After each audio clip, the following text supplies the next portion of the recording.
शुभता और आनंद का संचार होगा, शुभता और आनंद का संचार होगा, सुख और समृद्धि का विस्तार होगा। और नववर्ष के अवसर पर कामना यही है, नववर्ष के अवसर पर कामना यही है कि आपके हाथों धरा का श्रृंगार होगा, कि आपके हाथों धरा का श्रृंगार होगा।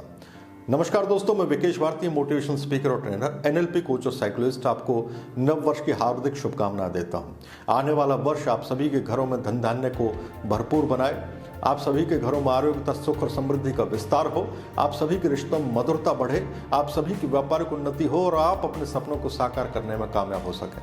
दोस्तों, जब इन बातों को मैं कह रहा हूं तो आप में से कुछ लोगों को हो सकता है ये बातें नागवार गुजरें, क्योंकि पिछला साल अपनी टीस और कसक को अभी भी बरकरार बनाए रखे हुए है। कोरोना की वजह से होने वाले आर्थिक, सामाजिक और तमाम वो परेशानियां जिन्हें हम लोगों ने झेला है, 8 महीनों तक हम कैद में रहे हैं और अभी भी विश्व पूरी तरह से बाहें फैलाए हमारे लिए नहीं खड़ा है।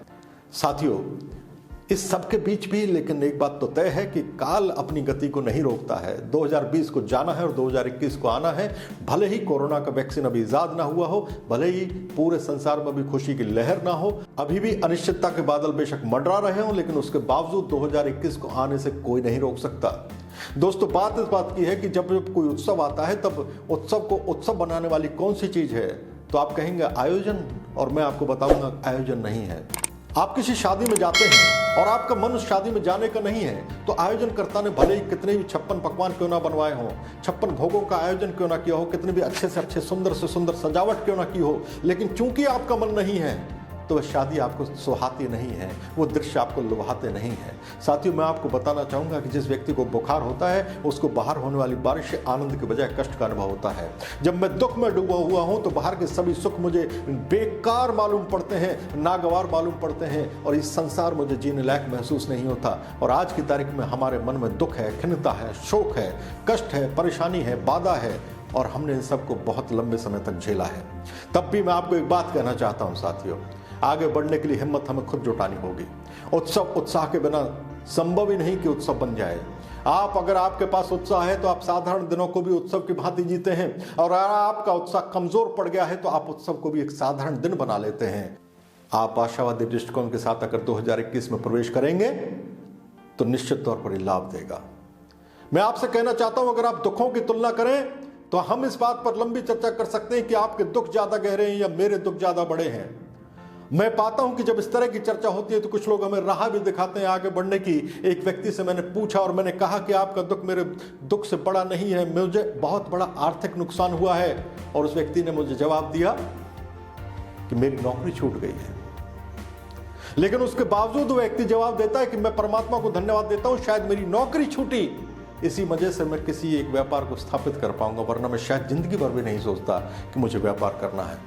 जिस व्यक्ति ने अपनी गर्लफ्रेंड को खो दिया, तो वो व्यक्ति हंसता हुआ मिला मुझे, व्यक्ति गंभीर मिला मुझे, और उस व्यक्ति से मैंने पूछा कि कैसे आप इस दुख से बाहर कैसे आ गए, आपके चेहरे पर हंसी कैसे, मुस्कुराहट कैसे? तो वो कहता है कि मेरे हाथ में नहीं था, मैंने कोशिश बहुत की लेकिन मैं उसे रोक नहीं पाया। लेकिन मैं अब इस बात को सोचकर खुश हूं कि ईश्वर को शायद यही मंजूर था और शायद उससे अच्छा और उससे बेहतर जीवन साथी मेरे लिए कहीं इंतजार कर रहा है। जब तक वो नहीं जाता तो मेरे जीवन में अच्छा और बेहतर जीवन साथी कैसे आता? एक व्यक्ति ने अपने बेटे को खो दिया और उससे मैंने पूछा कि आप कैसे जीवन के दिन भर के कार्य कर लेते हैं? बोले एक बेटा खोया, बहुत दिनों तक शोक भी मनाया, लेकिन उसके बाद सोचने पर मजबूर हुआ कि अगर मेरा बेटा जिंदा होता तो क्या मुझे शोक में डूबते हुए, मरते हुए देखना पसंद करता? और मुझे जवाब मिला नहीं। उस बेटे ने मुझे कहीं जवाब दिया कि पापा मुझे मिस करते हो तो एक काम करो कि संसार के सारे बच्चों को अपना बेटा समझो, मुझे जैसा पढ़ाना चाहते थे, जैसा बनाना चाहते थे, अब इस सारे संसार के बच्चों को वैसा बनाने की कोशिश करो। तब से निकल जाता हूँ, अनाथालयों में जाता हूँ और कोशिश करता हूँ उन बच्चों में कहीं अपने बेटे को पाता हूँ, उन बच्चों की मदद करता हूँ। साथियों, आगे बढ़ने के रास्ते ढूंढने होंगे। 2020 चाहे कितना भी भयावह रहा हो, चाहे कितना भी मुश्किलों से भरा हुआ रहा हो, लेकिन 2021 को बनाना हमारा कर्तव्य होगा। वो वैक्सीन जो बनाना है वो हमें ही बनाना है। और मैं आपसे कहना चाहता हूँ कि अगर आप अपने सपनों को साकार करना चाहते हो, चाहे आप स्कूल में पढ़ने वाले बच्चे हों, चाहे पढ़ाने वाले कॉलेज के प्रोफेसर हों, चाहे आप सीईओ हों, चाहे घर में काम करने वाली गृहिणी हों, आपको मैं बताना चाहता हूं कि जीवन में सफलता के लिए 3 आधारभूत सूत्र हैं। उन सूत्रों को आपसे साझा करना चाहता हूं। इन सूत्रों को अगर आपने जीवन में अपनाया तो आप मनचाही सफलता को प्राप्त करेंगे। एक ऐसा सूत्र जिस सूत्र ने लोगों को इतिहास के पन्नों में स्थापित किया है, लोगों ने अगर ऐतिहासिक उपलब्धियां अर्जित की हैं तो इस सूत्र की वजह से की हैं। इस सूत्र का नाम है पैशन। ये 3P फॉर्मूला है। 3P फॉर्मूला का मतलब हुआ पैशन, पर्पस और प्लानिंग। और साथियों, पहली चीज जो आपको ढूंढनी होगी अपनी जिंदगी में वो है पैशन। पैशन का मतलब कोई ऐसा काम जिस काम को करते समय आपको सबसे ज्यादा खुशी मिलती है। उस काम को करते समय आप सुविधाओं और असुविधाओं की तलाश नहीं करते। उस काम को करते समय आपको कम या ज्यादा पैसे बहुत फर्क नहीं डालते। उस काम को करते समय आपको आनंद मिलता है। उस काम को करते समय आप दिन और रात के अंतर को महसूस नहीं करते। उस काम को करते समय आप कहीं खो जाते हैं और अपने आप को भूल जाते हैं। वो है पैशन। इस पैशन की वजह से लोगों ने अभूतपूर्व कीर्तिमान स्थापित किए हैं। एक व्यक्ति जिसका नाम था MF हुसैन, अपनी हाइट से ज्यादा बड़ा ब्रश लेकर चलने वाला MF हुसैन, ये व्यक्ति पैशनेट व्यक्ति था। ये MF हुसैन है। कौन ऐसा व्यक्ति होगा साथियों जो एक ही फिल्म को 100 बार देख सकता है, लेकिन माधुरी दीक्षित की हम आप कहें कौन को 100 बार से अधिक देखने वाले MF हुसैन, वो जुनूनी व्यक्ति थे। उन्हें अपनी पेंटिंग से प्यार था और वो शानदार शानदार शानदार चित्रकार बनना चाहते थे और उन्होंने ऐसा कर दिखाया। पैशनेट बनने की पहली शर्त है अपने काम से प्यार होना, इसलिए अपने काम से प्यार कीजिएगा। मैं दूसरे व्यक्ति का अगर नाम लेना चाहूंगा तो मैं आपको बता सकता हूं बिंदेश्वरी पाठक। आपके मन में किसी के लिए भी आकर्षण हो सकता है, आपके भीतर किसी के लिए भी पैशन हो सकता है आप गली के कुत्तों के लिए काम करना चाहें, हो सकता है कि आप सफाई के लिए काम करना चाहें, साफ सफाई को बढ़ावा देने के लिए काम करना चाहें, हो सकता है कि आप बेजुबान पक्षियों के लिए दाना रखने का काम करना चाहें, हो सकता है कि आप अनाथालयों में लोगों की सेवा करना चाहते हो सकता है कि आप पेंटिंग और ड्राइंग में आनंद लेते हो। ये पैशन कुछ भी हो सकता है। और तब मैं पाता हूं कि एक ऐसा व्यक्ति जिसका नाम है बिंदेश्वरी पाठक, और व्यक्ति पैशनेट है किस बात के लिए? सुलभ शौचालय बनाने के लिए। इस देश में जगह जगह शौचालय स्थापित करने के लिए, जिस समस्या का अनुभव बहुत सारे लोग करते थे, उस समस्या को उन्होंने समाधान में बदलना शुरू किया।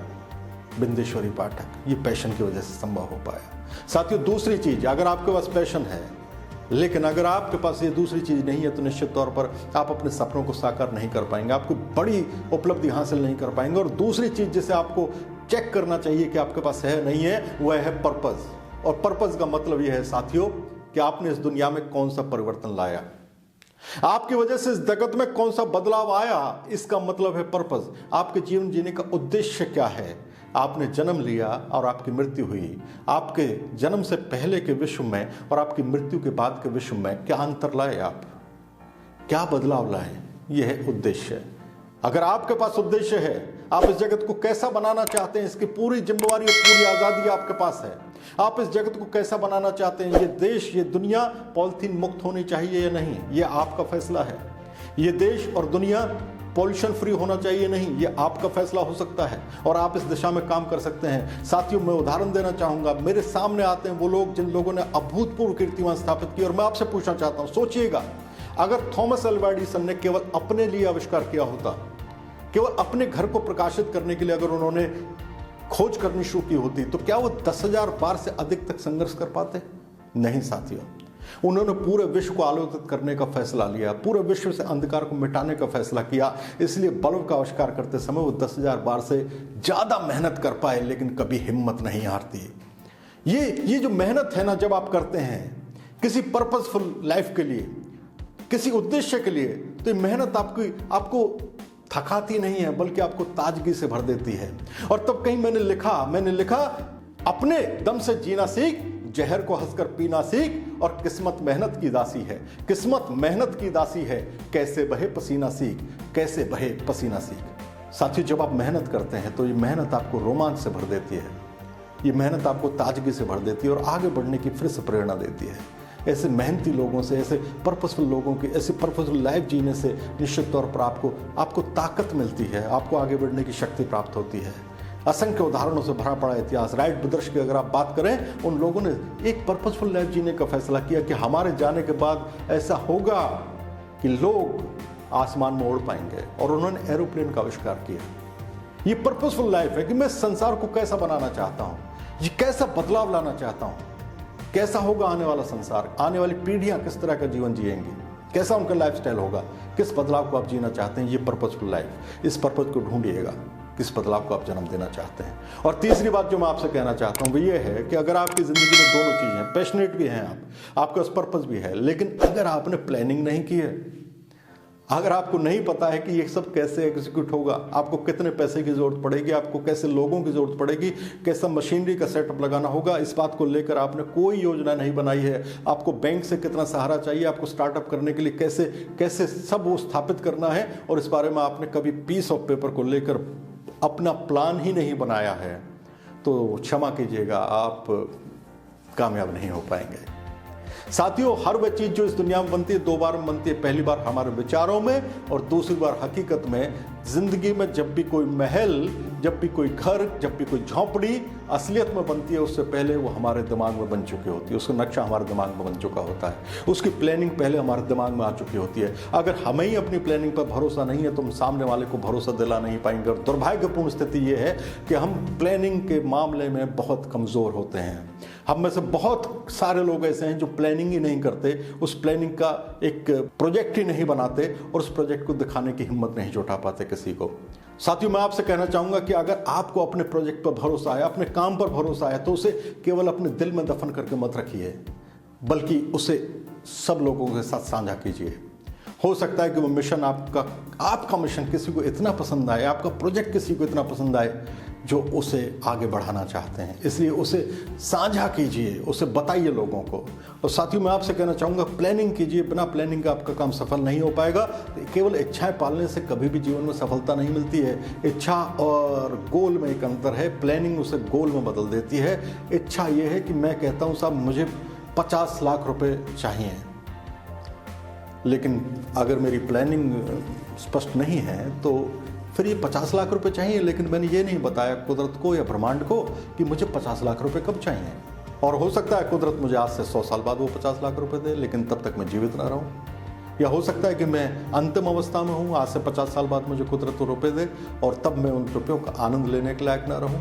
इसलिए आपको प्लानिंग का मतलब है कि आपको टाइम के फैक्टर को भी जोड़ना पड़ता है, आपकी इच्छाओं को आपको गोल में तब्दील करना पड़ता है, और तब आप कहते हैं कि दिसंबर 2021 के अंत में मुझे 50 लाख रुपए चाहिए, और तब ये प्लानिंग आपकी मजबूत प्लानिंग होती है, क्योंकि सामने वाला आपसे इन्हीं सवालों को पूछता है, आप क्या करना चाहते हैं, क्यों करना चाहते हैं, कब करना चाहते हैं, किस लिए करना चाहते हैं। तो इन सवालों के जवाब ढूंढिएगा, प्लानिंग कीजिएगा। मजबूत प्लानिंग आपकी सफलता का आधार बनती है।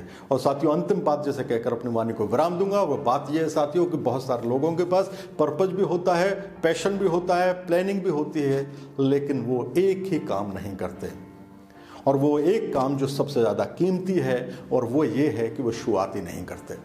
मैं आज आपसे कहना चाहता हूँ, इस साल के बीतने के बाद और इस नए साल में प्रवेश करने के समय आपके सपनों को अगर आप साकार करना चाहते हैं तो आपको पहला एक काम करना होगा कि बस आज से शुरुआत कर देनी पड़ेगी। आपके पास कुछ भी नहीं है, इससे कोई मतलब नहीं है। सपनों को इस बात से कोई मतलब नहीं कि आपके पास क्या है और क्या नहीं है। सपनों को इस बात से भी कोई मतलब नहीं कि ये सपना सच होगा या नहीं होगा। सपनों का आपके विश्वास और भरोसे से मतलब है, और उस विश्वास और भरोसे की ताकत के साथ अगर आप कोई एक्शन लेते हैं तो आपके राह के रोड़े अपने आप हटते चले जाएंगे और मार्ग बनता चला जाएगा। आप दशरथ मांझी की तरह 23 साल में एक पर्वत को काटकर एक रास्ता बना सकते हैं, लेकिन पहला कदम उठाइए, पहली हथौड़ी और छेनी की चोट डालिए। आप एक काम कीजिए, अगर आपका सपना है कि मैं विश्व भ्रमण करना चाहता हूं तो आप कम से कम सबसे पहला एक काम तो कीजिए कि आप पासपोर्ट का फॉर्म तो भरिए, इसे तो कीजिए। आप अगर कहते हैं कि मैं चैन बनाना चाहता हूं, बहुत सारे शॉपिंग कॉम्प्लेक्स बनाना चाहता हूं, बहुत सारी दुकानों की चेन बनाना चाहता हूं, तो कम से कम एक छोटी शुरुआत, चाहे एक ढाबे से कीजिए, चाहे एक खोखे से कीजिए, चाहे एक छोटी दुकान के साथ कीजिए, लेकिन एक छोटी शुरुआत जरूर कीजिए। आपको नहीं पता कि ये छोटी शुरुआत कितनी बड़ी चीज़ में बदल जाएगी। जगत बिना ब्रेक की गाड़ी है साथियों। इस जगत को चलाने का एकमात्र कुदरत जो हमें तरीका बताती हुई ये है कि बीज को बोने के बाद पौधा बनता है और पौधे से पेड़ जन्म लेता है। इसलिए बीज बोना बहुत महंगा नहीं है, बहुत मुश्किल नहीं है।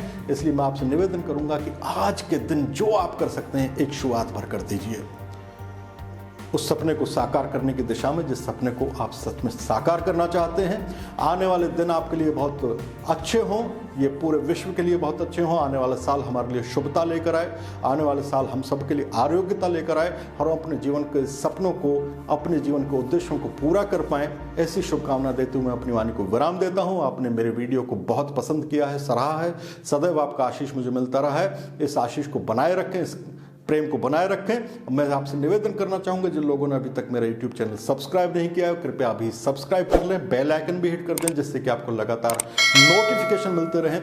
अगले वीडियो के साथ आपसे फिर मुलाकात करूंगा, तब तक के लिए विकेश भारती को दीजिए इजाजत।